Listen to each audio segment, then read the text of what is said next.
And our dynamic changed to where when we go out, I like to dance. I gotta let her dance because she's fine. And if I dance too hard around a bunch of niggas, they're gonna be like, they're gonna try to try me. You know what I'm saying? So I let her have a good time. I stand still and I do my little two step, keep it up in here. You know what I'm saying? But if I can't do too much because I'm like, my girl's fine. If I go to the bathroom, I come back in 7 dudes. I gotta fight. Every day I gotta fight, prove my love. Oh, goodness.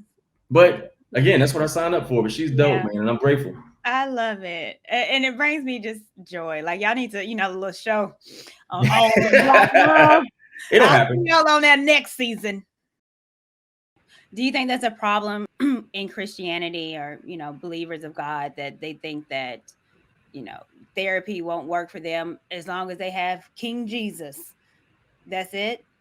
I do feel like it's a side effect of being over churched. You feel like you become a savior. You feel like you got the answers for everybody else's sin and you can fix all things, but we're not. Again, we all need God. And then I got this policy of you got to let God do his thing in people's lives.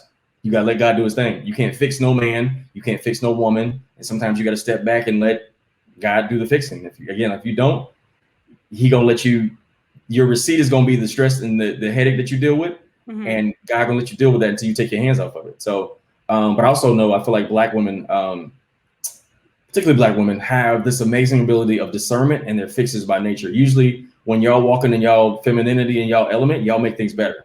When you watch with the political system, y'all save democracy in our country. You know what I'm saying? Like, usually when women show up, they make things better. They make the house a home. Y'all make the heart of a man softer with your kind words. Your words can soften up a man, like the hardest of men, by just saying, I love you, I miss you, or y'all do a little something like while we trying to argue, y'all pick our eyelash like you got a little something on your eye. You like, you know what I'm saying? Like y'all have the ability with y'all words to like either make us feel like a king or make us feel like the worst thing on the planet. But y'all naturally are fixers and want to make people's life better. But that thing again is dangerous in a relationship because you can fix things that you're not doing life with. But if you're trying to do life with somebody and fix them, that leads to a headache. And again, you become God in their life, and God is a very jealous God. Yes, he is. Well, let me ask you this, because you said you've been married for 2 years. 2 years. So with the dating process and now being married, what was the change? Because I always hear it's like, yeah, we was dating, but then I got married and it just changed. Was there something pivotal where it's from dating to marriage, even though you guys are the same, just a paper maybe, or more of a commitment? I don't know. I'm not married. So was there a difference between dating and you being married that you was like, oh, this is an eye opener? Honestly, I feel like we overthink what marriage is. What I thought marriage was, what it is two different things. Like I thought marriage was warm and fuzzy, and your face gonna be hot when you see them, and you're gonna get turned on every time. Like that's what I thought. But as a man, a lot of our desire when it comes to sex is the part of the chase. When you're chasing, there's an extra thing that comes along, but when you live with that person, you don't have that same chase. So it's your responsibility to create the chase, even though you live with the person. Because most of my marriage has been in quarantine, and my wife sitting next to me with the sweats on and the exam ponytail. And then when she go out with her homegirl, she putting the get 'em girl boots on. That's right. The little boots that, in the you know what I'm talking about, the little boots with the little stiletto at the make the bottom. calves pop out. Oh, and just looking like herself. And I'm like, oh, you don't do that for me. And she's like, well, you don't take me nowhere, so I can dress like this. So we started doing date night once a week. And that was the thing. But the thing that made me realize I could love her and I could do life for her, because again, that's the goal. The goal is to find somebody you can do partnership with. Yeah. That's the goal. Can you raise these kids? Can you do life? Is there enough room inside their love to grow and unpack your childhood? Because that's all it is, especially if you date somebody dope. They're going to be a mirror, and you got to unpack all that stuff. The thing that made me realize that I could marry her was when we had an argument one time. I remember we had a disagreement, wasn't too heated, but she said how she felt. Like she explained, this is how I feel, and I love you. If there's anything else you want to say, just let me know. We was in the car driving, and she grabbed my arm and started looking straight. And at that point, I realized I was dealing with my pride and ego. And I'm like, do I explode on her because I'm supposed to, because I'm a man and you ain't supposed to tell me about myself?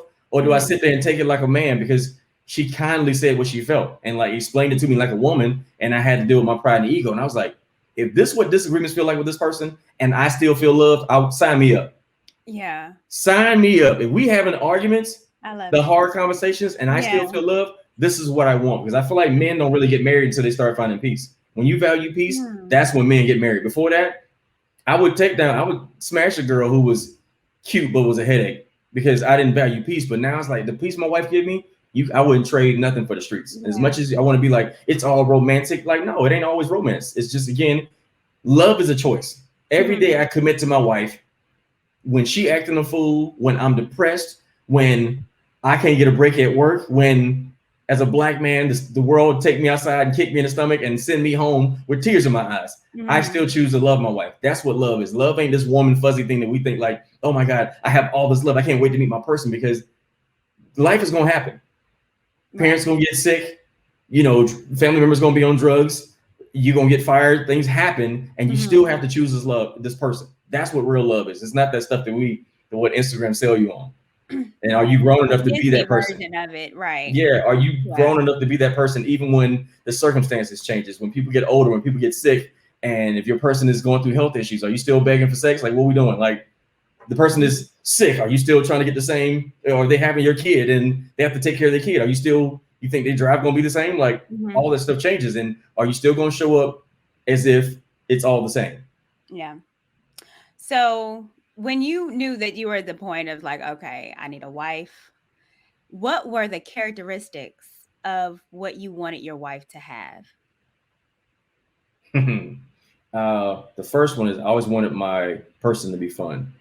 Because of what I do for a living, I have the permission to say whatever I want to say on that stage. And I've dated people where, as a comedian, I can say whatever I want to say, and I come home and I got to walk on eggshells. That doesn't feel good. They don't make you crazy in the head to walk outside and be your authentic self, and then you come home and you have a small box you have to live in. You know what I'm saying? But my wife was fun, and I wanted somebody who I could take everywhere, from the club, strip club, church, where we had to go, we kicking it. Like, me and my wife did that. We had the chance to travel. We was gone for 2 weeks, couldn't fly home, and I never got tired of it. I was like, I like that.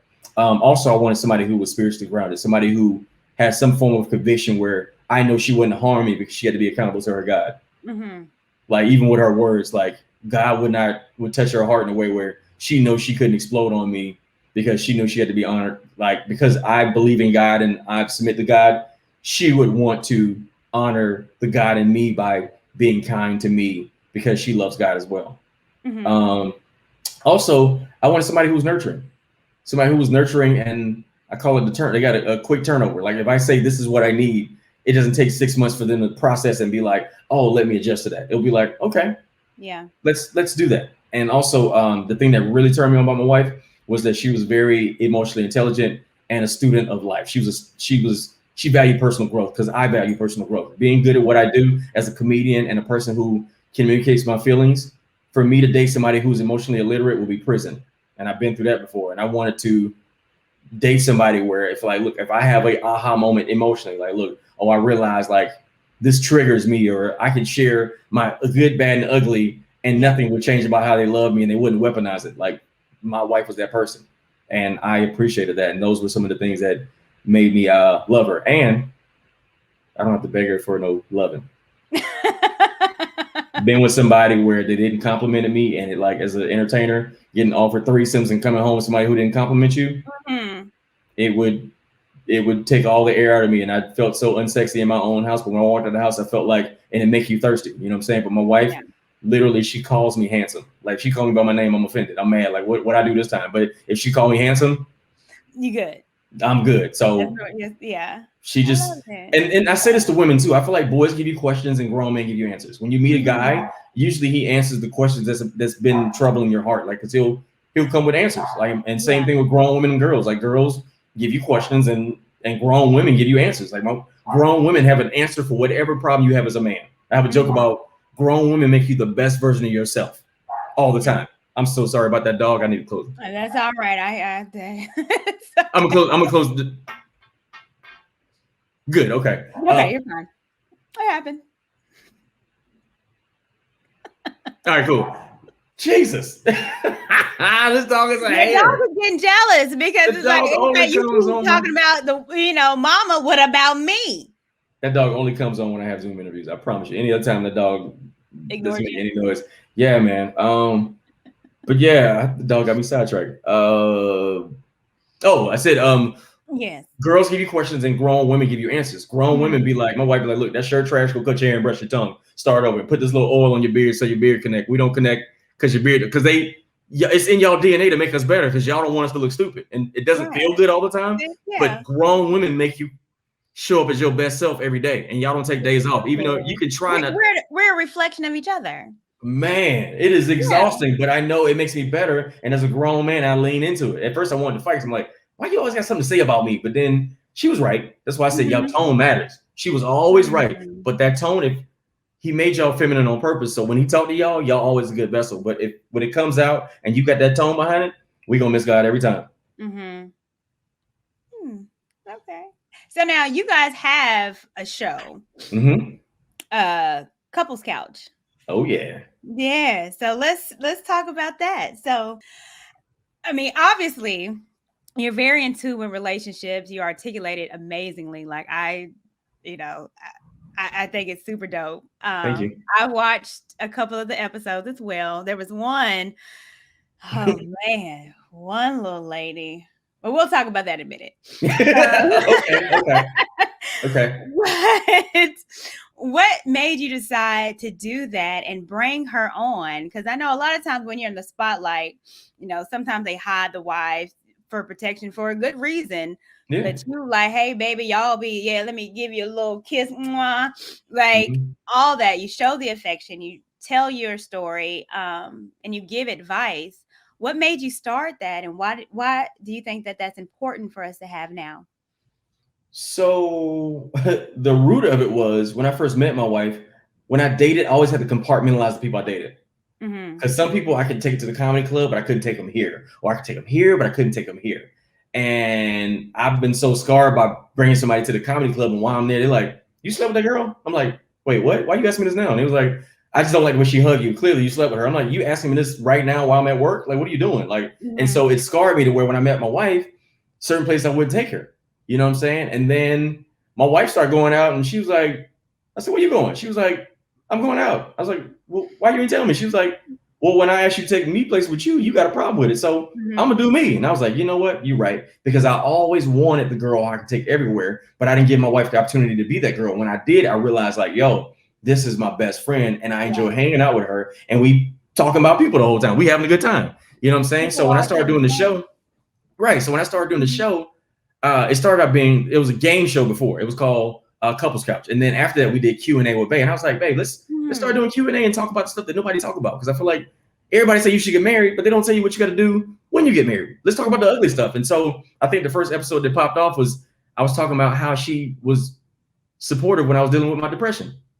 When I met her, I was depressed. And she was doing research in her culture. They don't do depression. They just work through stuff. And so for me, I'm a sensitive dude and I'm sitting here on suicide watch and she didn't know what to do, but she stayed there and like learned my love language and helped me figure that thing out. And her love was big enough to where I could grieve, be depressed, figure out myself and heal in front of her. And I feel like for me, that's the hardest part about marriage is God, I don't get a chance to take days off. God always made me work on myself, but I was dealing with myself in front of somebody who wants me to be my best self. Yeah.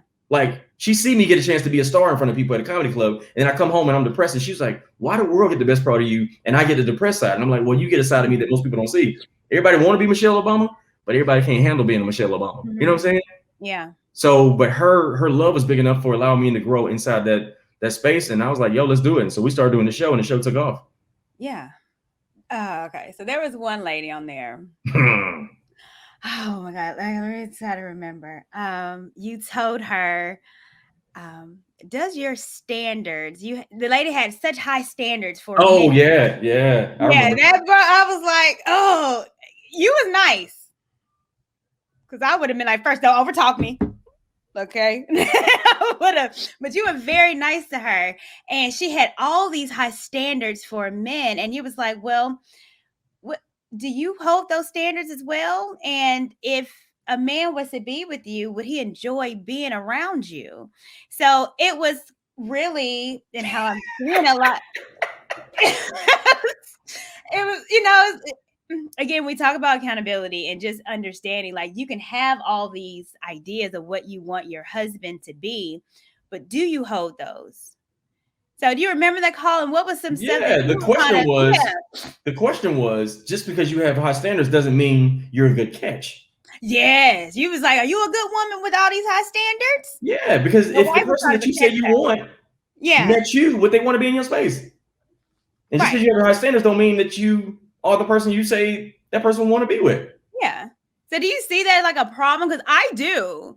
And not even just talking about women, but also men. They want this caliber of a person, but are not able to meet that what they want. So are you seeing that? And give me your take on that. Because I saw it in my own marriage. I said that because when I met my wife, I got by on charm and I'm a decent looking guy. I got by on charm and funny. Like every girl I met, as long as I'm charming and funny, because if you notice, I don't small talk. I've always been like this. I don't small talk. So to a woman who's not heard, and you meet a guy who you can hear purpose in him when you talk to him, and you can see that he's talking about legacy and shared purpose with somebody. Oh my God, you're my husband. Like you got to be my husband. God introduced me to you, and you're listening to me. I ain't never asked for no booty. They just heard me talk and be like, oh my God, I never met a guy like that. But when I met my wife, my charm and my funny wasn't enough. I wanted a girl like my wife, but I never met somebody who as dope as her. And all my tricks that got me by did not work with her. So we having conversations about parts of me that I ain't never wanted to touch before. Like parts of me that we can't bring that up. You know what I'm saying? Like I had to have those conversations. And this is like month 2 or 3. And I was like, whoa, you're different. You're different. And for me, I was so scared. Like deep down, I was scared when I met her because I was like, she was a mirror and showed me the parts of myself I need to work on. And for me, as a person that I am, I knew God was like calling me to a higher place, but I needed her to push me. It's like going to the gym and working out by yourself versus having a personal trainer. The personal trainer gonna push you past your own comfort, but you think you can do it on your own and you get no results. And so she kept poking me, and I was like, wait, what? I got to work on that. And I just leaned into it. And honestly, again, like ever since that happened, it made me come to the place I was supposed to be at. And now she can follow me because like I knew I was a grown man, and it was time for being done with baby food. My life was baby food. I'm an entertainer. I get most of the things I want. All I gotta do is make you laugh. If I make a girl laugh, I get what I want. But with her, my wife is hilarious.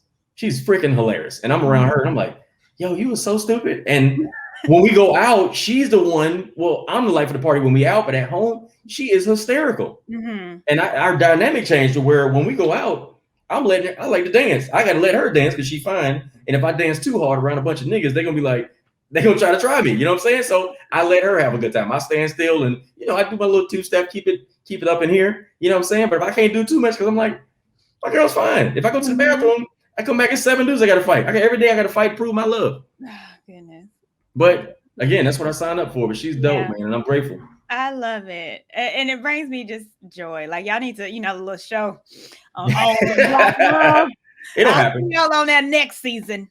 We'll actually probably travel around and talk to couples about this marriage thing, because don't nobody tell you nothing. Everybody say you should get married, but what do you do when you get married? What about when those things come up that they don't talk about in church? Church don't talk about sex.